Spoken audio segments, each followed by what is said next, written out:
So for the single renters out there coming up to the age of 67 and thinking about retiring, it can be very hard to find good advice or information because of a lot of the content talks about homeowners and couples and other types of retirees.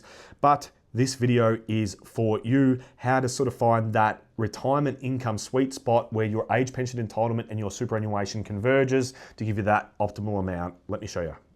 So first and foremost, we're going to assume that you're age 67, you're single, you're renting, you got no debt, you got about $100,000 in personal assets. That might mean a car, camper van, a few other things. It's going to affect your age pension entitlement a little bit, not too much though. Drawdowns of between 5 and 8% per annum, tax-free from your super account-based pension, depending on how much super you've got and what's safe.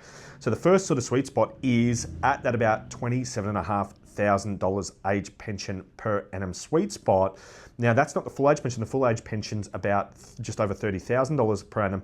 But to get that full age pension entitlement, you have to drop your assets way too much. So in my opinion, you're actually better off having about $480,000 in superannuation. And that means you get that 27.5 per annum age pension and about 24 grand you can draw down at about 5% from your superannuation for a total of about $51,500, which granted isn't a lot. You've got to cover rent with that, so I understand it might be tight. But jumping up to the next level, if you get to about the $610,000 in supermark, you're still gonna have about $20,000 per annum in age pension, and you can probably afford to draw a lot more down, probably 6% of that balance. That's another 36.5K or so, which is about 56,000 per annum.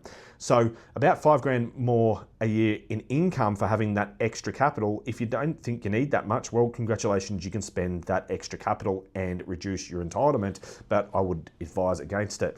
Moving on, having about $740,000 per annum is gonna get you about 10 grand a year in age pension, and you're going to be able to draw down safely, maybe something like 7% per annum from the balance of the 740, bringing your total up to about $62,000 per annum. So a little bit more there, albeit, yes, you have to pay rent, so things can still be tight. I'm not saying it's easy, it's just where those numbers converge. If you get up to, though, about $870,000 in superannuation and investments combined, plus you've got about that $100,000 in personal assets, remember, as well, that's where the age pension pretty much cuts out, but you can draw down about 8% per annum. As you can see there, a little less than $70,000 per annum. Does that work for you? What's your opinion? Let me know if you want any further clarification, but that's it for the single renters out there.